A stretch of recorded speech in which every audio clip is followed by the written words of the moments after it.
Şimdi Türkiye'de her ne kadar hukuk devleti yazıyorsa da anayasasında, fakat uygulamada, pratike baktığımızda Türkiye daha hukuk devleti olamamış. Yani yasalar, hukuk kişiye göre, adamına göre farklı uygulanabilmektedir. Normal bir hukuk devletinde yasalar herkese eşit uygulanır. Zengin de, fakir de, sistem muhalifi de, sistem yandaşı da, devlet bürokrasisinin başındaki de, normal sıradan vatandaş da yasalar karşısında eşit muamele görmesi gerekir ve ona göre yargılanması lazım. Lehe olan bir yasa birisi için uygulandığı vakit aynı şartları taşıyan hepsi için uygulanması lazım. Fakat maalesef Türkiye daha o aşamaya gelmediği için Türkiye'de yargı da taraf olduğu için, bağımsız olmadığı için genelde bu noktada yürütmenin emrinde, yürütmenin kontrolündedir yargı.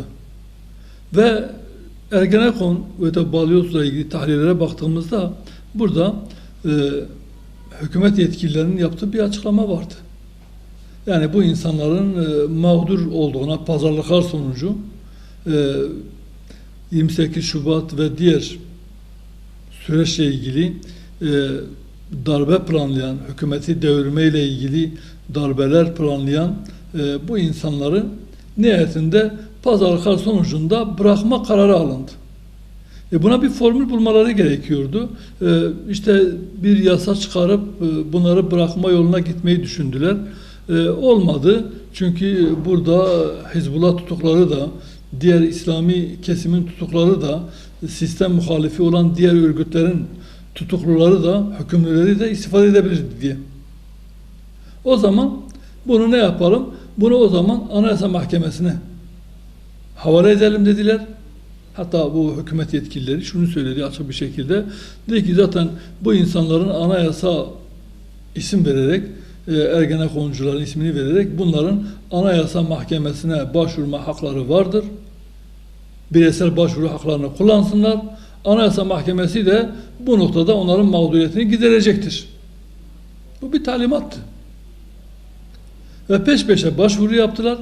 Normalde 5 yılını doldurması gerekirken bir kısmı 5 yılı ya da birçok 5 yılını doldurmadan tahliye edildi.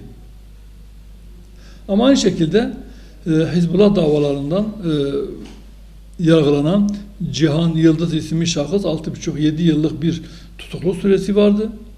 Aynı konumda, aynı durumda, bunun hatta artısı var çünkü 5 yılı geçmişti. Buna rağmen halen Anayasa Mahkemesi'nde bireysel başvuru sırasını bekliyor. Aylar oldu. Öne alma durumu var. Yani öne aldılar. Bu Ergenekon'da öne aldılar ve bunu yaptılar. Yani hukuk Türkiye'de sürekli çifte standart uygulanmış hukukta.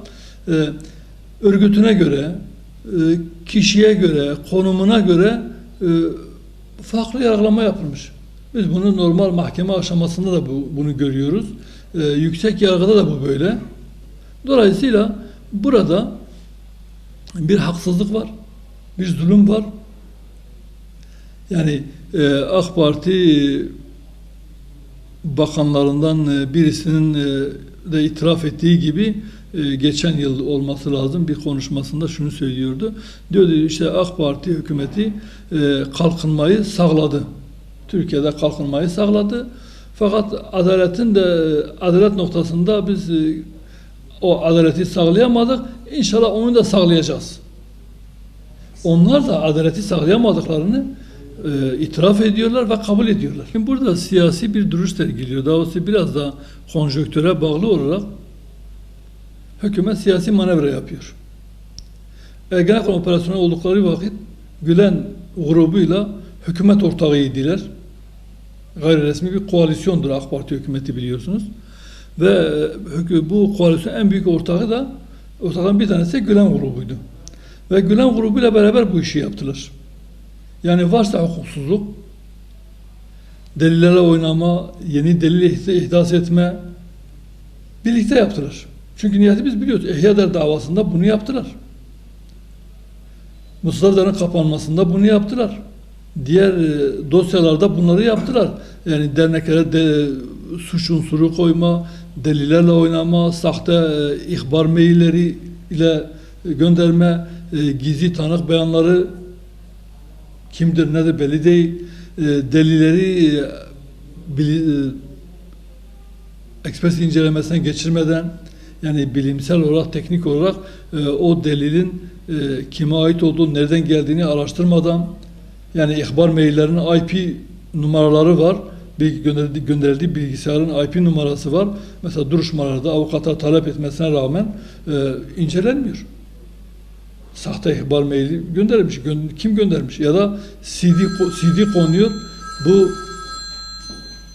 Bu CD'lerin kim tarafından oraya konduğu, CD üzerine parmak izi incelemesi yaptırmadılar.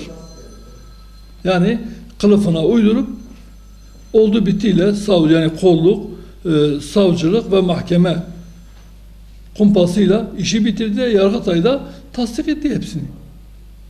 Telefon görüşmeleri, eften püften telefon görüşmeye ceza aldı insanlar. Yani ve bu deliller uyduruldu. Yani benzeri bir kısmı, yani tam olmasa dahi Ergenekon dosyalarında da bir şeyler var. Darbedir, plandır, bunlar var. Deliller ortada. Bazı şahıslar için arada belki bazıları için ekstradan delil konmuş olabilir. İhtimal da, çünkü ben pratiklerine baktığımda bunu görebiliyorum. Yani olabilir ama tümü masum insanlardı diyemezsiniz. Niye bıraktılar? Bu da bir manevraydı. Çünkü Gülen grubuyla hükümet ortaklığı bozulunca Fethullah Gülen şöyle bir beyanatta bulunmuştu.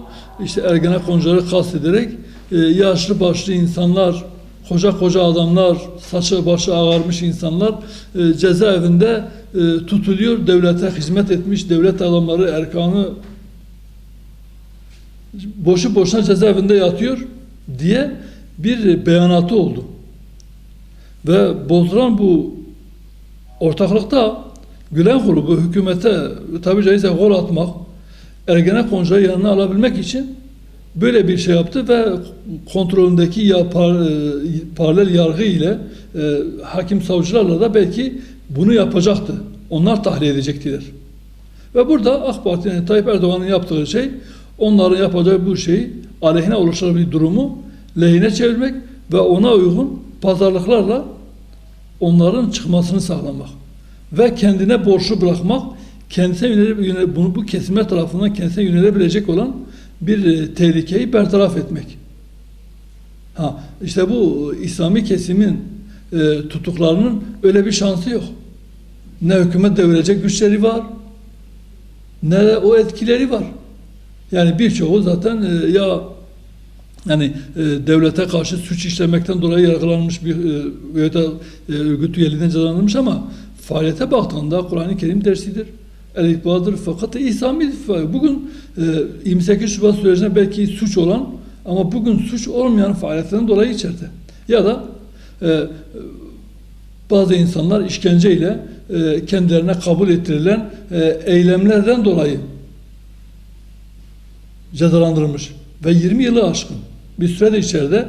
Şimdi bunlar 5 yılı dolmadan çıkıyorsa, darbe yapan, yüzlerce sene cezaya mahkum edilen insanlar eğer 5 yıl dolmadan çıkıyorsa, yani 36 yıla mahkum edilen insanlardı. Bunlar 20 yıldır cezaevinde. Evet, üstüne bir koku geçer ve burada Türkiye'de sürekli bu böyle olmuştur.